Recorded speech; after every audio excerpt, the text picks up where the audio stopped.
The broadcast is now starting. All attendees are in listen-only mode. The webinar will start shortly. We're just allowing participants to complete their sign-on. Please remain on the line.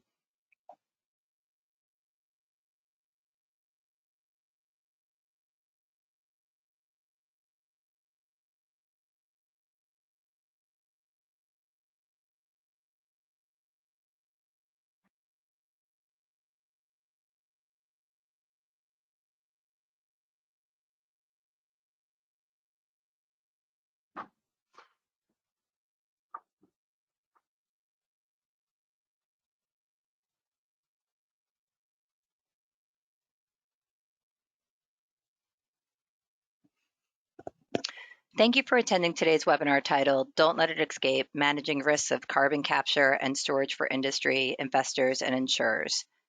Presented by Stephen Szalkowski of Latham and Watkins and Kelly Coulon and Franz Hiebert of Roux. My name is Tanya Bissell, and I'll be your moderator today. Before we get started, I wanted to quickly review the format of today's virtual live event.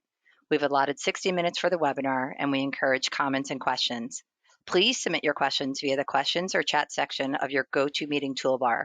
Questions will be answered at the end of today's program. If time does not permit us to answer all submitted questions, one of the presenters or myself will reach out to you directly via email to satisfy your inquiry. A quick thank you to those who responded to our registration questions, as well as submitted some questions through that panel and the forum. We appreciate your participation. To obtain the CLE credits that are offered with this webinar, we will have 3 slides during the program with code words. Please jot them down, and prior to the conclusion of the program, a form will be uploaded, or you'll be reminded to download the form that will be sitting in the GoToWebinar panel under handouts. Please use this form to apply for your credits. It's actually there now, so if anybody's interested, they can go in and download that form. I will also be sending out the form in a separate email to all who attended later this afternoon. Before I hand it off, thanks, Kelly. Before I hand it off, I would like to introduce our presenters. Stephen Szalkowski is a Deputy Office Manager Partner of the Houston office of Latham & Watkins and is a member of the firm's Mergers and Acquisitions practice. His practice focuses on domestic energy transactions with an emphasis on acquisitions and divestitures, joint ventures, and private equity investments.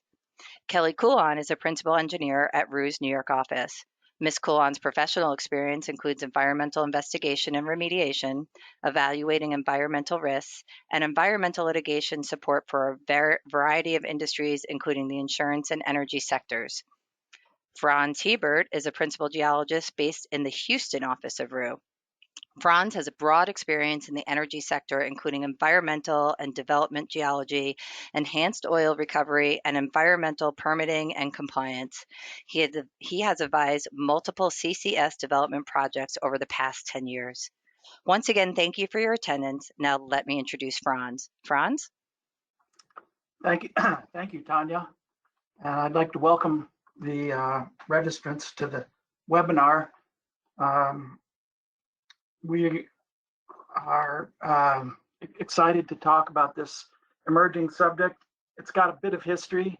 It really bloomed 10 years ago and then kind of has been on a hiatus, but has really come forward in the last couple of years as focus on climate change has really become a much bigger driver in our future planning and economy. Let's go to the agenda. What we're going to present today are really 5 elements. A quick overview of what carbon capture and storage is, some definition of terms, and just be sure that we're familiar with this as a process. A quick look at market activity. And there's a lot of global activity right now, but we're going to be focused primarily on what's going on in North America. We're going to really take this to a project level in our discussion. We're going to be focusing on the primary components of a CCS project, and then this is all setting up really a discussion of what are the primary risks associated with a CCS project. That's our main focus, and by introducing these introductory pieces, we'll be able to make more sense about the individual risks that we're going to talk about.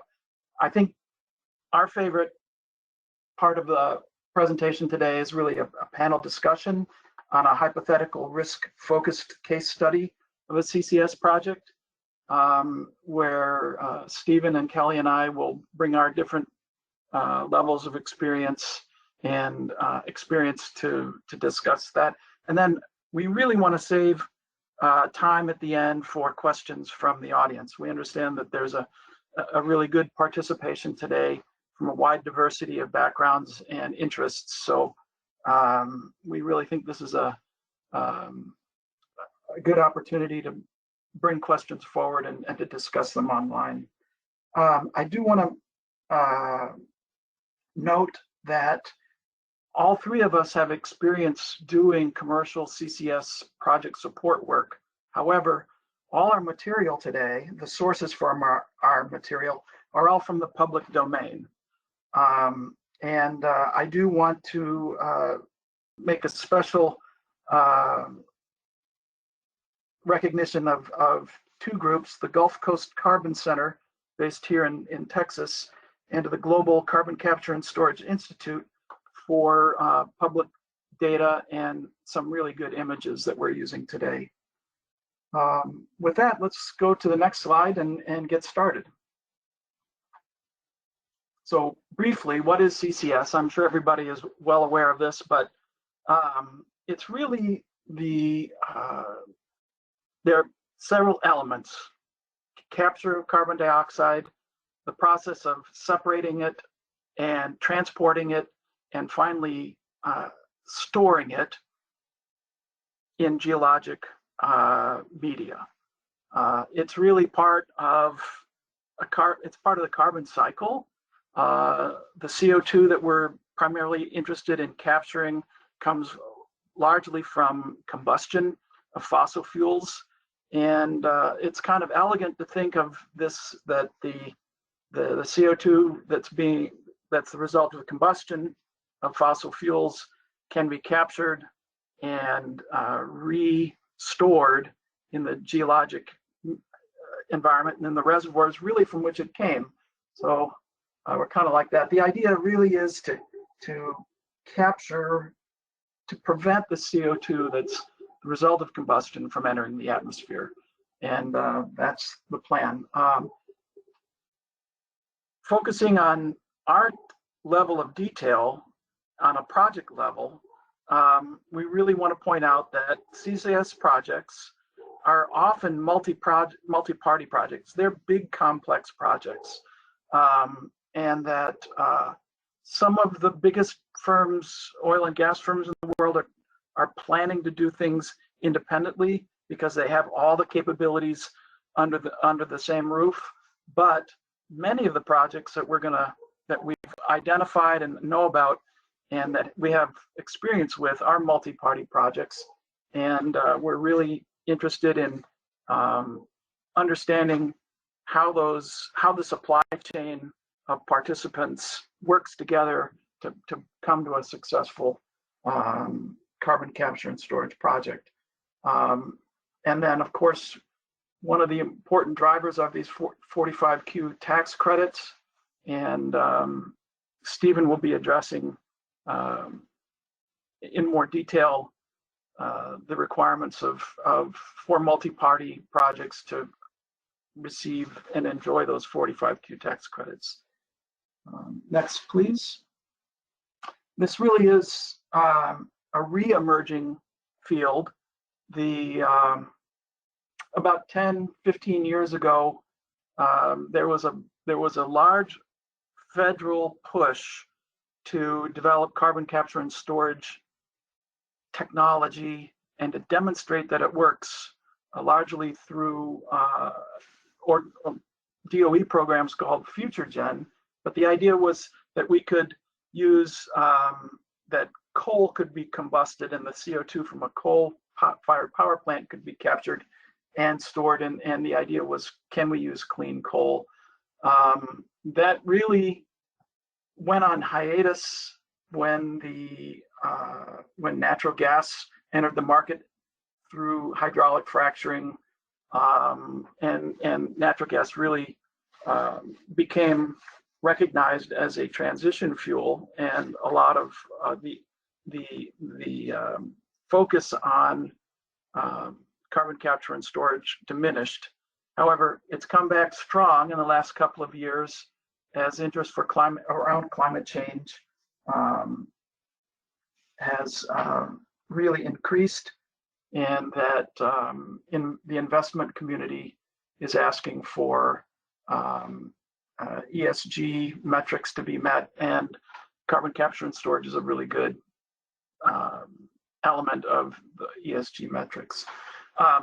So recent market activity, some huge projects announced. ExxonMobil recently started the low carbon solutions business and is promoting a huge project along the Houston Ship Channel, collaboratively collecting CO2, compressing it, and moving it out for ultimate storage in the shallow waters of the Gulf of Mexico. This is a tremendous project that has a lot of industrial buy-in.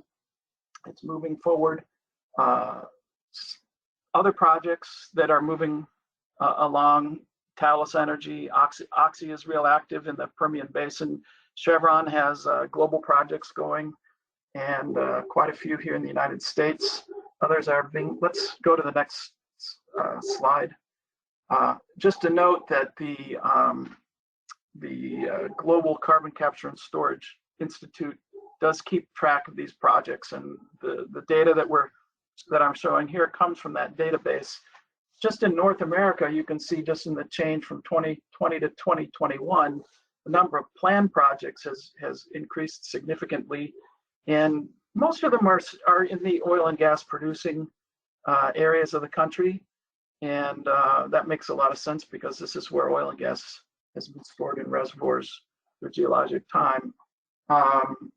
Globally, there's at least this much activity. The European Union has regulations and guidance on how to implement carbon capture and storage projects, and there's also significant development ideas happening in Asia. But this is, you can see that there's a lot of development activity, and these are real projects, multi-party projects, big company projects that are either in place already and working, or in stages of development. It's an active field. Next, please. What are some of the drivers driving this activity? Well, of course, response to climate change and requirements of ESG investors. There are some very important tax incentives called the 45Q tax credits. And in the United States, legislation has recently been passed that puts a lot of money into supporting CCS, both in terms of technical and engineering development, but also for demonstration projects for air capture strategies, and then billions of dollars to support the development and financing of CO2 transport and storage infrastructure. And the tax credits we'll talk more about, but they really provide the financial driver for some of these current multi-party projects. Next, please. I want to take just a minute or two to introduce the main components of a carbon capture and storage project. Industrial source of emissions, capture of the CO2, which often is the most expensive part of a carbon capture and storage project, transportation of the CO2, and I point out that between capture and transportation, most often the CO2 is compressed into the form of a supercritical fluid, which is like a liquid, and is transported primarily through pipelines, but as a liquid can also be transported in trucks and pressurized vehicles and ships, etc. Ultimately, the CO2 is stored, reintroduced into a geologic formation, most often a former oil and gas or current oil and gas reservoir, which has the geologic characteristics that trap liquids and gases and hold them. And also there's capacity in saline aquifers that have the same kind of trapping and pore network that would accommodate the introduction of CO2. Next, please. To put a little imagery behind these ideas, this is really CCS on the storage side in both the huge scale and the micro scale. And you can see on the left a geologic cross section, which shows a plant that's either processing or collecting CO2 and condensing it to a supercritical liquid, pushing the CO2 down through the earth, past groundwater, past the shallow surface zones to a former oil and gas reservoir or a deep saline aquifer where the liquids are pushed into the pore network. On the right side, we're on a completely different scale. Left is geologic scale, right is, that's a 10 centimeter scale bar on the bottom, and the black in this image is rock, and the yellow is porosity, and in that porosity is trapped CO2, water, and sometimes residual oil and gas. So that's the actual space. It's not going into a big hollow tube, it's going into the pore space of reservoir rock. Next. And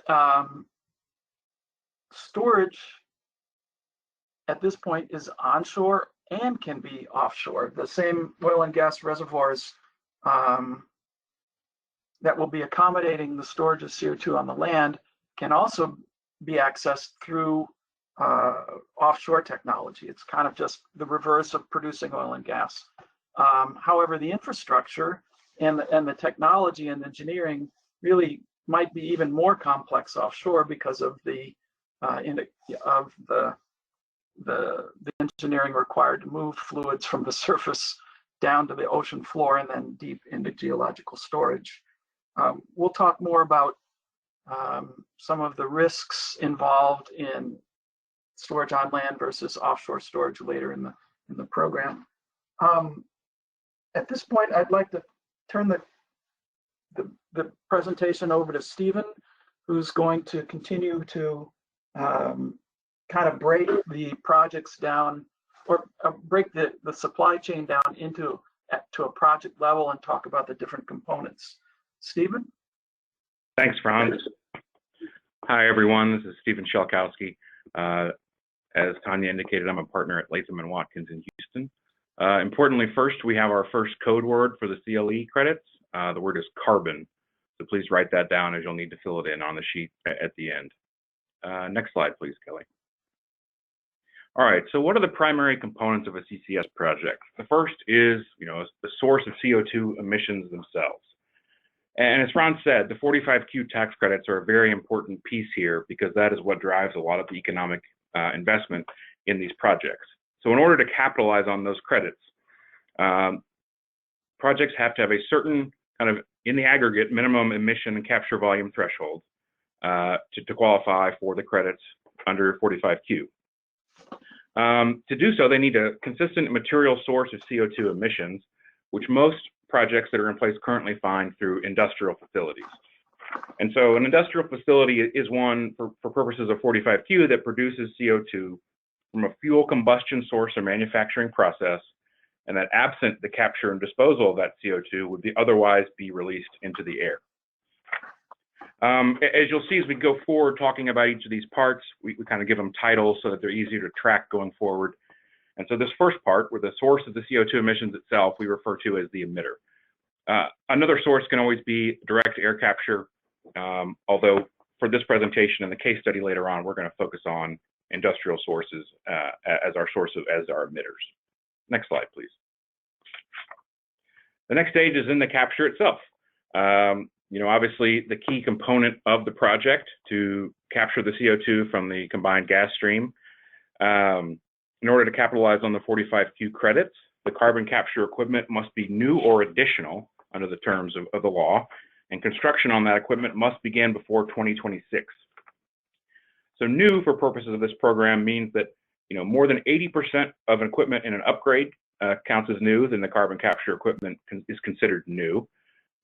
And from the additional perspective, if you add additional carbon capture equipment to an existing capacity, you're only entitled to claim for 45Q essentially the upgrade in capacity that the additional equipment helped create, not all of the capacity altogether.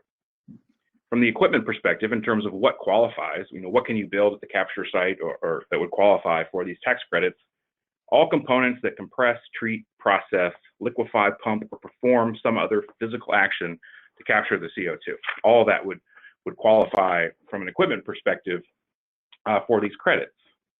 The credits are earned by the owner of the carbon capture equipment. And so I think that's where you'll see joint ventures really come into play, and tax equity investors in particular, at the capture stage. We'll focus a little bit more on that later as we go, but I think it's important to note that these projects can be a single party project, a large project that controls all pieces, or it can be 4 separate entities doing each piece of the project, or some combination of joint ventures and combinations of parties throughout. But it is variable depending on the scope and other characteristics of the project. So this is the capture vehicle. All right, next slide, please. The most straightforward piece is probably the transmission of the CO2 or the combined gas stream. From a 45Q perspective, this is not important. It's not part of the analysis, but it is from a risk perspective, both technical, operational, and then handling on via contracts. Transportation can occur on either side of the capture, either combined gas stream going to the capture equipment and or the pure CO2 leaving the capture equipment and going to the sequestration or use site. Currently the most common means of transportation is via pipeline, but also you'll see it via ship for offshore projects. From the midstream perspective, it is very similar to an oil and gas service, moving carbon dioxide, and that's a service that oil and gas companies already do with regularity. And so really it's just about transporting the CO2 molecules via pipe, and obviously the length of the pipe can vary, but some of these projects have pipes that are 50 plus, 90 plus miles long to connect the emission source, the capture equipment, and the ultimate sequestration site. All right, next slide, please. The final primary component is the sequestration or use of the CO2 itself. It has to be put to a quote unquote good use under 45Q, which is either permanent geological or subsurface sequestration, used in enhanced oil recovery operations or EOR, or other approved good commercial uses. We're not going to talk about those other good commercial uses for now and just focus on the permanent sequestration or EOR. I think it's interesting to note that actually yesterday, the Democrats in the House of Representatives submitted a bill that would remove EOR as a qualifying use under the 45Q credit regime, although pundits say that has zero chance of passing as more a symbolic gesture at this point. The sequestration element of a CCS project is generally the most complicated, and it requires a lot of planning and oversight on an operational perspective. To earn the credits, you have to have contractual assurance of the disposal, injection, or utilization, and it must be done pursuant to a binding contract that includes commercially reasonable terms and a mechanism for reporting recapture events. So recapture is the excess of leaked carbon over stored carbon in any year. Essentially, is the carbon staying in the permanent sequestration site or in the oil reservoir, or is it leaking out and escaping? Credits are applied for recaptured carbon under a self-reporting regime, and they apply on a last in, first out basis. I think the other key pieces of the sequestration regime is the permit itself that we'll talk about more later that you would be required to have at a sequestration site. They can be different whether you're doing EOR or permanent sequestration, but either way, you'll have to comply with EPA subpart RR largely, or other standards that talk about what you have to do from a monitoring, reporting, and verification plan perspective, as well as getting your Class 6 UIC underground injection permit. And this is the sequesterer, as we term it here. So now I'm going to turn it back over to Kelly to talk about some of the risks associated with the CCS project. Kelly? Hi, everyone. My name is Kelly Coulon. I'm a principal engineer at Roux. So I'm here today to talk about some of the risks associated with CCS. And so for the purposes of this presentation, we've grouped them into two separate categories: the technical or more operational risks, and this is really what could go wrong in the whole CCS process in terms of the potential for operational issues or leaks and releases of CO2 and the effects of those potential releases on human health and the environment. The other type of risks that we'll talk about a little bit is the transactional risks. And that has more to do with the interplay among multiple parties and multiple entities involved in the CCS project. So I'm going to start off with some of the technical risks, and then once I finish discussing those, I'll hand the presentation back over to Stephen, who will talk more about the transactional risks from a legal perspective.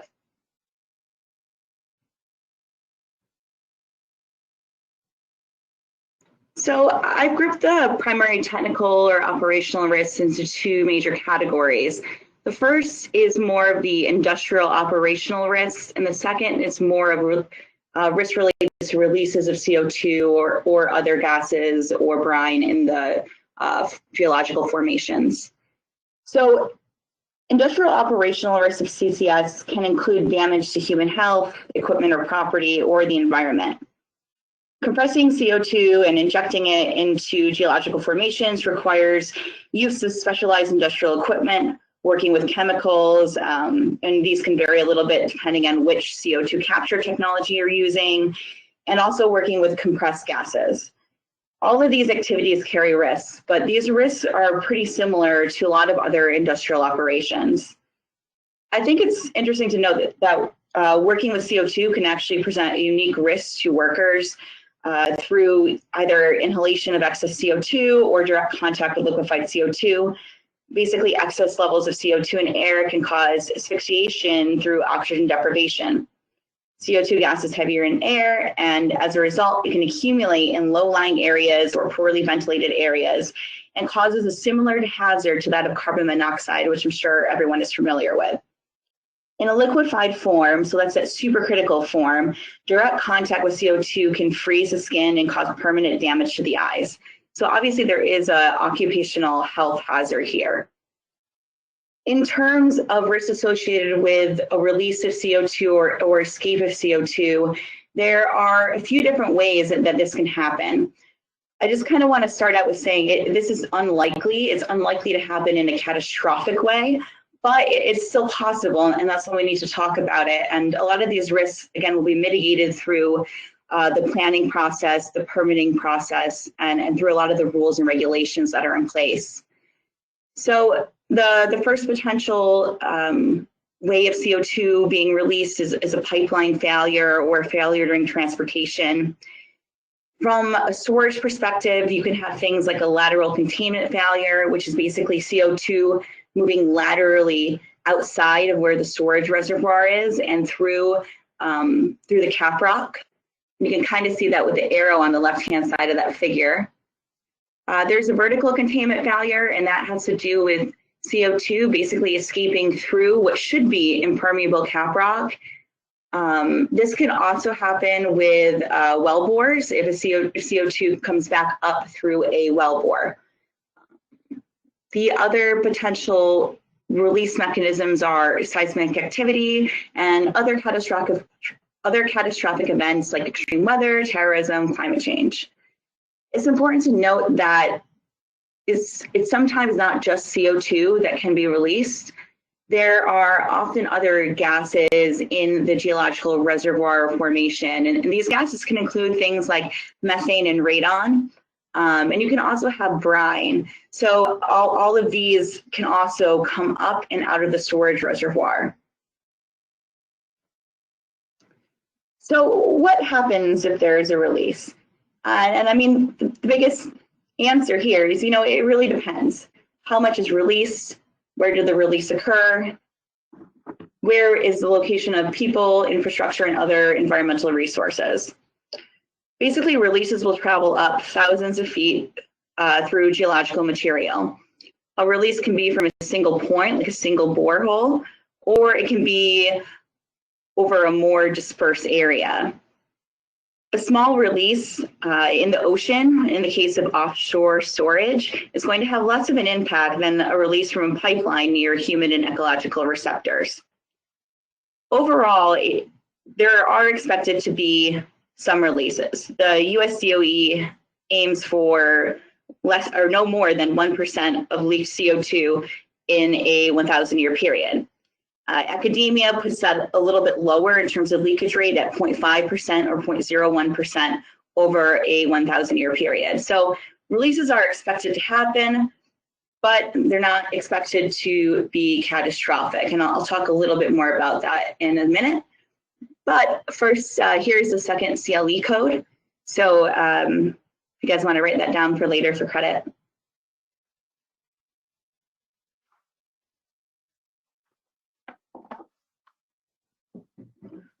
All right, so what are the potential impacts of a release? I've divided them up into a few different categories. The first is environmental. The release of CO2 can impact soil and water resources, and that's groundwater and surface water.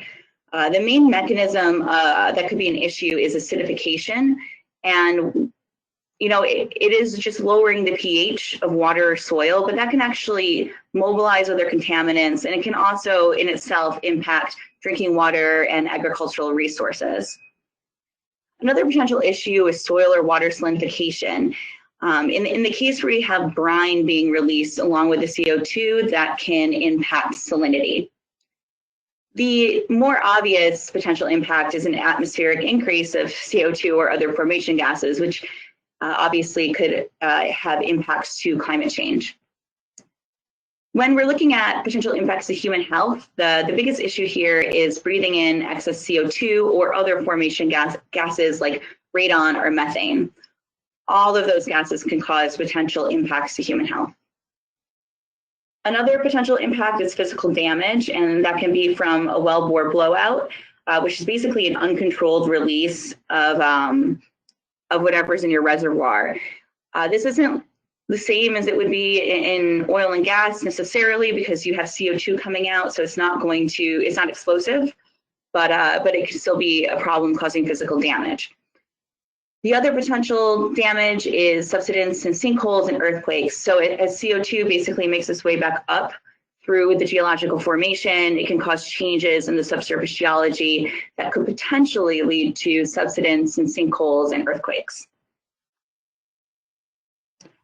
So overall, CCS is generally considered safe. And while leaks and releases of CO2 are possible, most catastrophic versions of a leak or spill are preventable with careful site selection, monitoring and detection programs, which are required by law, and also following other existing regulations and best management practices. In addition, risk sharing with insurance companies or through partnerships with other companies can also help manage some of these risks. And with that, I'm going to turn the presentation back over to Stephen. Thanks, Kelly. The point about partnerships is what I'm going to talk about, the transaction risks associated with the CCS project. As we talked about, usually these are multi-party projects. And so you may have a different emitter, capturer, sequesterer, transporter, or you might have multiple JVs within the project scope itself. And so throughout all of this, you have to do your normal issue spotting for potential risks, counterparty risk, credit risk, all those types of things, and try to address them as best you can through the contractual arrangements that underpin both any JV involved in the project and the project itself between the operational phases. Next slide, please.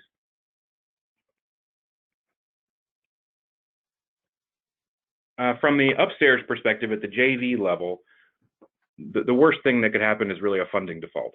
When you're dealing with a tax equity investor, they're going to have a forward commitment to fund based on CPs that have occurred. And so obviously having good protections in the funding document with the tax equity investor is key, so that they do fund when those CPs have been met, because that will also be a predicate for any construction financing and bank debt that the project is being put on as well. At the LLC agreement or limited partnership agreement, or just general JV agreement level, you're going to have your standard default provisions and remedies that a JV partner can avail itself if another JV partner fails in its obligations, particularly funding obligations. It's important to note, though, that even though you may have rights and remedies in a funding default scenario at a JV level, for the project to be constructed and be operational, all the capital generally needs to be funded. And so that money is going to have to come from somewhere if one party defaulted on some of their funding obligations. So it may come from other partners or other sources, but of course that can delay the project. Next slide, please. So at the project level itself, these risks are going to be some of the operational and technical risks Kelly just ran through, and then just other contractual and financial breaches. The project contracts for a CCS project be a pretty large suite of agreements if you have multiple parties. If you have a single entity doing all this, it can probably handle it pretty easily in-house and some sort of shorter form agreement. But if you're having different entities in each different role, you're going to have a number of contracts. So including a CO2 supply and purchase agreement between the emitter and the capturer, a CO2 or gas transmission agreement, which will be either between the emitter and the transporter, or the capturer and the transporter, depending whether or not the CO2 gas stream has gone through the capture equipment yet. CO2 sequestration and monitoring agreement between the capturer and the ultimate sequesterer. And then you'll have likely multiple construction management agreements and operating and maintenance agreements, depending on which phases of the project are being constructed, whether it's just the capture equipment or capture and transport and potentially sequestration. Within these agreements, the best way to cover those is through standard indemnification provisions or other contractual remedies. But I think each of these types of agreements is going to have a different standard of indemnity and legal structure tied to it. Certain of the agreements, the purchase and supply and the sequestration and monitoring, for instance, and the transmission will be, have custody and control type indemnities in there. So the party with custody and control of the molecules will be responsible for damages caused while in their possession. So that would be pipeline ruptures and things of that nature.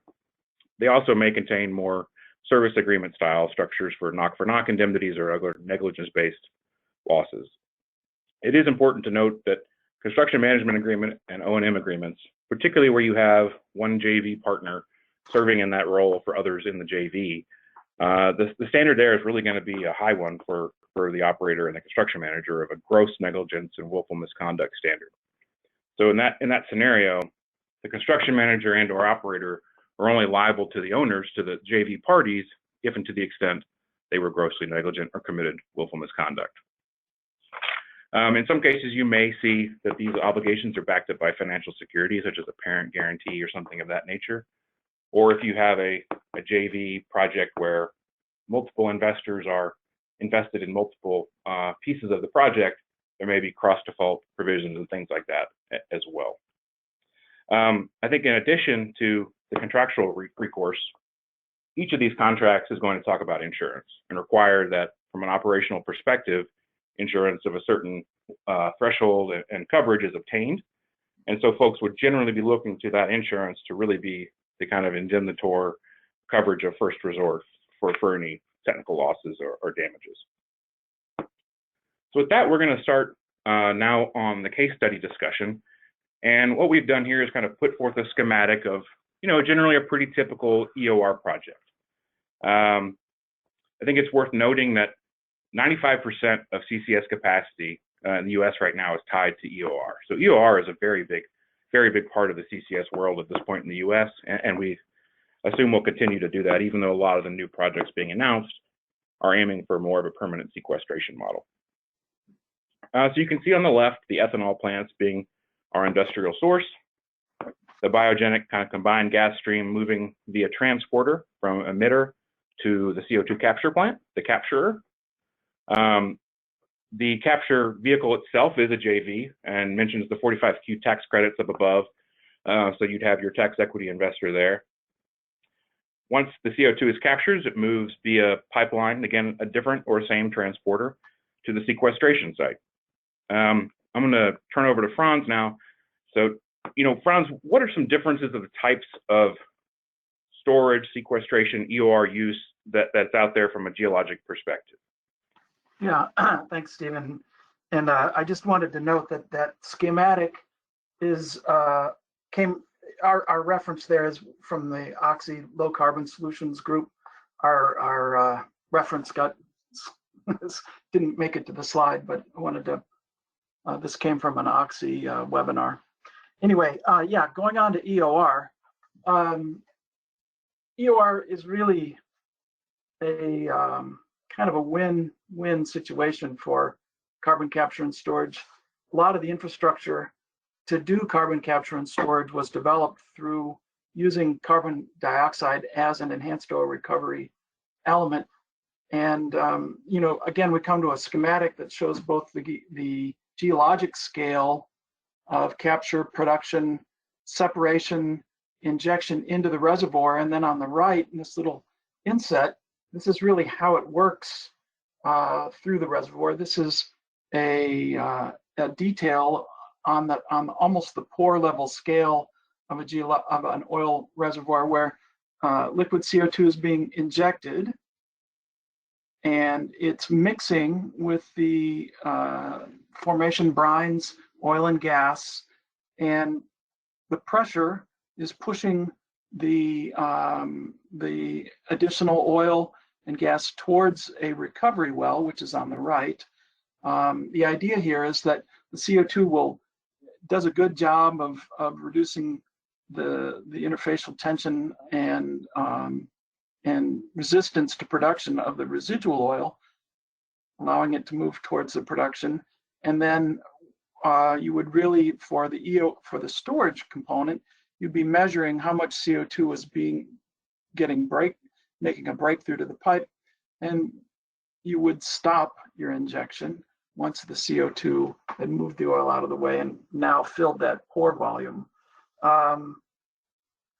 This kind of an approach offers the benefit of creating revenue on the front end of the project and leveraging the existing technology that's already in place to do EOR. So this is where we really think a lot of early activity project opportunity rests, and we just wanted to frame this so it's in your imagination as we talk through the case, hypothetical case study.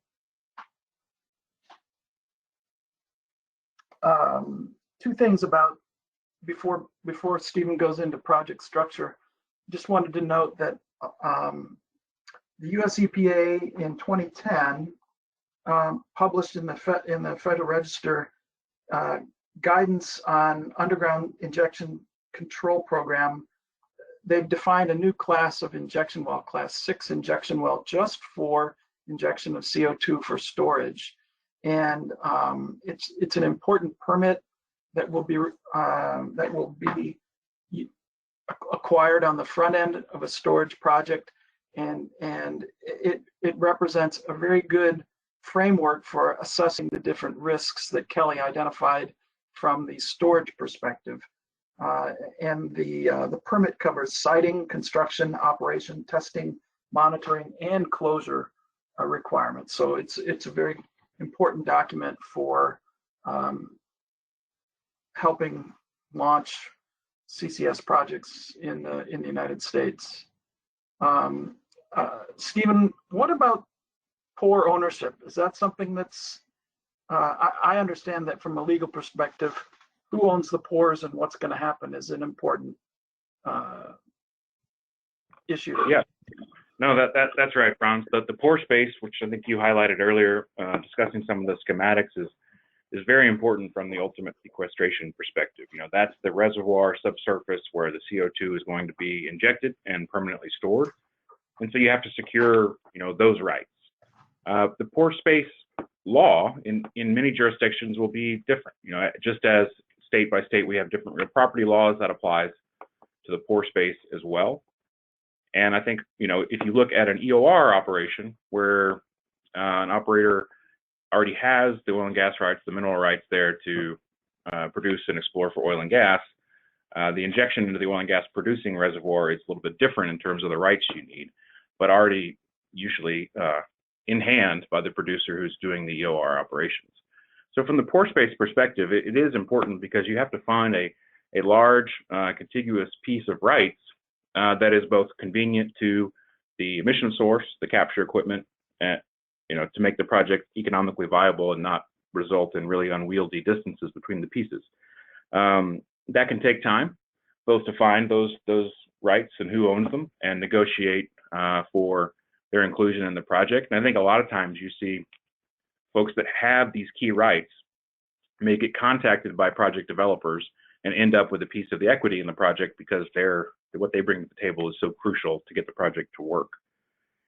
Similarly, I think the other legal rights you really got to look out for that the project needs to acquire, in addition to some of the permits Franz was talking about, is rights of way and other real property rights needed for either the surface to construct and build your capture equipment, or to construct pipelines, et cetera, to move the gas and CO2 streams through the project. And that's similar from that perspective to any industrial use of obtaining your surface site, and then from an oil and gas perspective, obtaining your rights of way for your pipeline. One other thing we wanted to talk about was just the transaction risks kind of inherent in this structure. And we can go to the next slide. I think we have a schematic there. And so this one is focusing a little bit more upstairs. You can see kind of the very bottom point now is the capture vehicle, the capturer, and it's showing this, what is termed a flip partnership. This is a template that's been used in renewable energy development for years to avail themselves of the tax credits that have been inherent in those projects. And what that does is it allocates to the tax equity investor until such time as that tax equity investor receives a predetermined mark on tax attributes, the oversized share of tax credits and all the tax attributes associated with the project, maybe up to 95% of those. At some point, once the tax equity investor has achieved its hurdles that were stated in the original agreement, the splits flip, so that the project sponsor then is getting the majority of tax attributes in cash, et cetera, once the tax equity investor has received their kind of stated return. But you can look at this diagram and see that there are lots of places where things could go wrong. The emitter could stop producing CO2, which means we might not meet our aggregate volume commitments from a capture and 45Q perspective. Similarly, the sequesterer or the producer could have an error in their operations leading to leakage of CO2 and recapture issues or other damages. Or the capture vehicle itself could fail, or the funding for the capture vehicle, the new construction to comply with the credits could fail. So there's lots of moving pieces, and generally the more complicated a project is with the more parties, it may involve more risk. Now, we're sharing that risk around either by percentage ownership in a JV of the capture vehicle, for instance, or just by having multiple parties take responsibility for different parts of the project. So a different emitter, different capture, et cetera, as opposed to one entity playing all those roles. I think just like any commercial transaction, you have to go in understanding the risks associated with the project you're doing and do your best to minimize those. But generally, the more complicated it gets from the structure perspective and more parties, the more risk you're going to see from the transaction and counterparty side. And so that's really, I think the box is on a page, which is a lot of what I deal with. But I know that Kelly deals a lot more with actual risks of things happening out in the field and in operation. So Kelly, from your perspective, what are the big kind of technical risks you see with this type of EOR project? Yeah, so it was a lot of what I talked about earlier. There's typical industrial related risks from working with CO2 capture equipment and injection equipment. There's risks of leaks or releases from the pipeline that you see here, especially if it goes through any ecologically sensitive areas or areas with a high population density. So a lot of the risks in terms of the pipeline will be mitigated by site selection, trying to take the pipeline away from areas with high population density or ecologically sensitive areas. And it'll also be mitigated by the rules and regulations from the Federal Department of Transportation Pipeline, as well as the Hazardous Materials Safety Administration. So there are rules in place specifically for moving CO2 via pipeline from those agencies. There's also, of course, the potential for leaks or releases from storage through various mechanisms like lateral containment failure, vertical containment failure, or earthquakes. With EOR, there's actually a little bit higher potential for vertical containment failure from existing well bores in the oil field. And I know Franz has some experience with that. Yeah, you summarize it very well, Kelly. There are risks involved in EOR. I think you captured it very well. No pun intended. Yeah. I think that moves us to our next slide, which I believe is the third and final code word for the CLE credit. Fast forward. There we go. Insurance is our third code word. And now we're done with our kind of prepared portion of the program and the case study. And so next I think we're going to turn, as Franz said at the outset, to an audience Q&A. And Tanya, we'll turn it over to you to moderate that Q&A session. Thank you so much. That was really informative and a lot of information. We did get some questions. So, so first one, what is the impact or risk of CO2 leaking into aquifer water?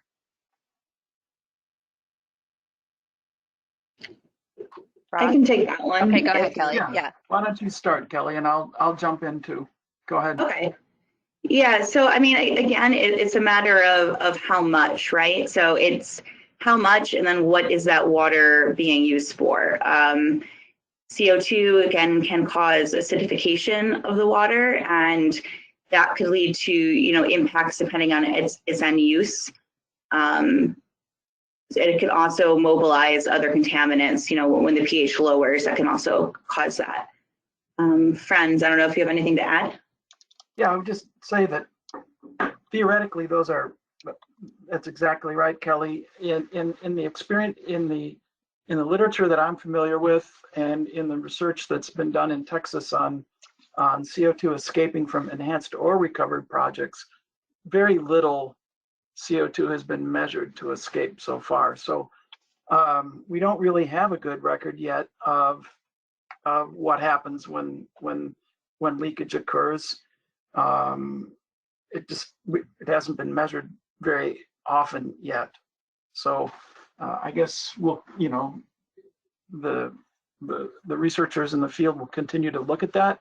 But so far, leakage has been a really minor issue. Great, thanks. Oh, sorry, Franz, was there more? Nope, that's good. Okay, I think, Stephen, I think this is for you. What are some potential risks in the partner or co-owner level arrangements and how to mitigate or address the same? I think that, if you look at, for instance, the project contracts, the CO2 purchase and sequestration, et cetera, contracts, offtake, you can build in similar functions there that you have in midstream oil and gas contracts, minimum volume commitments, take or pay obligations, things of that nature, so that each side of the transaction from a financial perspective can be kind of assured that either the emitter is going to get paid as appropriate, or the CO2 capture vehicle is going to get the quantity of emissions as it needs. Obviously, the other piece is the sequestration itself. And so being very mindful in your sequestration and monitoring agreement or similar agreement that the producer or sequesterer is really on the hook to appropriately monitor the issues and give the capture vehicle, the JV, the right to monitor those actions and informational rights, et cetera, so we can be sure of 45Q compliance.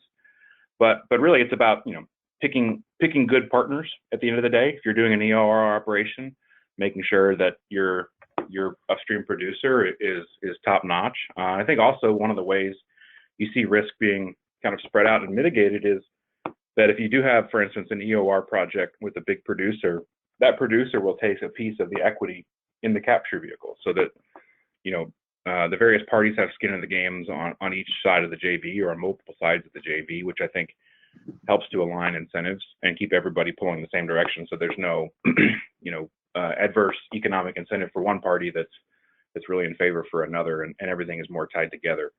But it will be dependent on the number of different parties you have, and then whether you're talking about the operational phase, which is really what I was discussing, other than the kind of shared ownership concept, or you could get even into more detail in the governance of your JVs upstairs. Thanks, Stephen. I think this question could go to either Kelly or Franz. What measures are required or represent best practice for guarding against CO2 leakage from a storage site?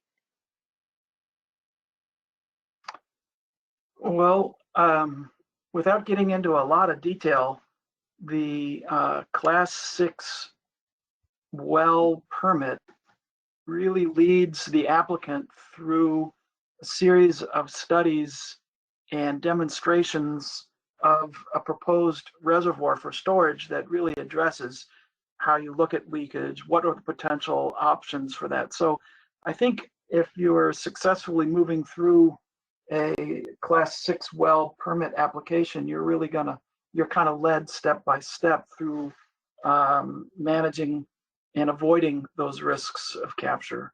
I think that'd be a great subject for another webinar, is moving through a Class 6 permit, but that's not for today. Thanks, Franz. Here's another question. What underwriting criteria are used for the insurance for these types of projects? I think, Kelly, maybe you could address that. I'm not really sure what you mean by underwriting criteria. Okay, we can maybe get back to that person or do a little. Yeah, I think that would be the easiest. Okay, great. Another question, does CO2 present a risk of explosion?